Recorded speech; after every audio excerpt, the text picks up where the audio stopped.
ಬಂದು ಅಂಕಲ್ನು ನೋಡ್ಕೊಂಡು ಹೋಗಲ್ವಾ? ಹೋದ್ರೆ ನಾವು ಹೋಗ್ಬೇಕು, ಇಲ್ಲಂದ್ರೆ ಇಲ್ಲ. ಸ್ವಂತ ಅಪ್ಪನ ನೋಡಕ್ಕೆ ನೀವು ಹೋಗ್ಬೇಕು. ಅಮ್ಮ ಎಂತಿ ಮಕ್ಳೆಲ್ಲ ಬಿಟ್ಬಿಟ್ಟು ಎಲ್ಲಿ ಬರೋಣ ನಾನು? ನೀವು ನೋಡ್ಬೇಕಂದಾಗ ನನ್ನ ಹತ್ರ ದುಡ್ಡಿದೆ ಬನ್ನಿ ಅಂದ್ರೆ ಬರ್ತಾರೆ. ಹೌದು ಸರ್. ಹೌದಾ? ಹೌದು ಸರ್, ಅದೇ ನಿಜ. ಕೊಡಲ್ಲ ಆದ್ರ ಮಾತಾಡ್ತಾ ಇಲ್ಲ ಫೋನಲ್ಲಿ.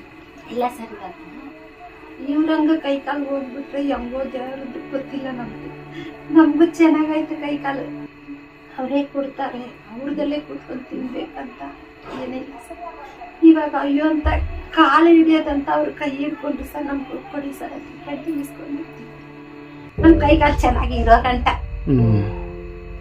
ಆಮೇಲೆ ದೇವ್ರು ಎಲ್ಲಿ ಹೆಂಗ್ ಮಾಡ್ತಾರ. ನಾನು ಏನಾದ್ರು ತಂದು ಕೊಡ್ಲೇನಮ್ಮ ಅಂತ ಕೇಳಿಲ್ಲ ಇಬ್ರು. ಅಂಕಲ್ ಅಳ್ಬೇಡಿ, ಎಲ್ಲ ಒಳ್ಳೇದಾಗತ್ತೆ, ಅಳ್ಬೇಡಿ.